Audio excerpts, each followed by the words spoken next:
Hi అండి. మీ ఇంట్లో ఎవరైనా స్వామిమాల వేసుకుంటారా? నేనైతే 10 ఇయర్స్ బిఫోర్ అయితే మా బాబాయ్ మాల వేసుకుంటే అయితే ఇరుముడి కట్టేటప్పుడు అయితే వెళ్ళాను. కాకపోతే చాలా దూరం నుండి చూశాను. ఆ రోజు నైటే వాళ్ళకి శబరికి వెళ్ళడానికి ట్రైన్ ఉండే. ఈవినింగే స్టార్ట్ చేసినారు ఇరుముడి కట్టడానికి. చాలా హడావుడి అయిపోయింది. ఇంకా దగ్గర నుండి అయితే చూడలేదు. చాలా దూరం నుండి చూశాను. చాలా మంది స్వాములు ఉండే. ఇంకా ఈ ఇయర్ అయితే నాకు అదృష్టం దక్కిందనమాట. మామయ్య స్వామి అయితే లాస్ట్ 4 ఇయర్స్ నుండి అయితే మాల వేసుకుంటున్నారు. కానీ ఎప్పుడు లేము మేము మాల వేసుకున్నప్పుడు ఇరుముడి కట్టేటప్పుడు అయితే ఈ ఇయర్ ఉండడం చాలా హ్యాపీగా అనిపించింది. అదృష్టం లెక్క భావించాం మేమైతే. ఇంకా ముందు రోజు నైటే చెప్పారు మార్నింగే వెళ్ళాలి టెంపుల్ కానీ ఇంకా మార్నింగే లేసైతే టెంపుల్కి వెళ్ళాం. ప్రసాదాలు ఇట్లా రెడీ చేసుకుని అయితే తనేమో మామయ్య స్వామి అయితే ఆ రోజు ఈవినింగే వాళ్ళకి ట్రైన్ ఉంది శబరికి వెళ్ళడానికి.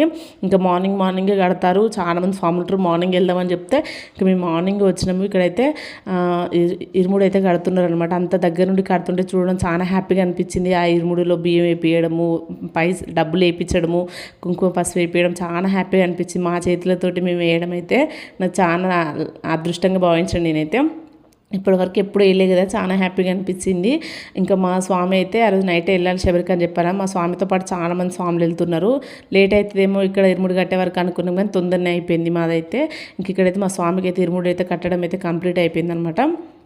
ఇంకా ఇరుముడి కట్టేసిన తర్వాత అయితే టెంపుల్ చుట్టూ ప్రదక్షిణలు చేయించిన తర్వాత మేము ఒక 2 అవర్స్ అయితే అక్కడే టైం స్పెండ్ చేసినాము. మేమైతే ప్రసాదం చేసుకుని వెళ్ళాము. ఇంకా అక్కడ ఉన్న స్వాములందరికీ ప్రసాదం పెట్టి వాళ్ళ దగ్గర దర్శనం చేసుకున్నాము.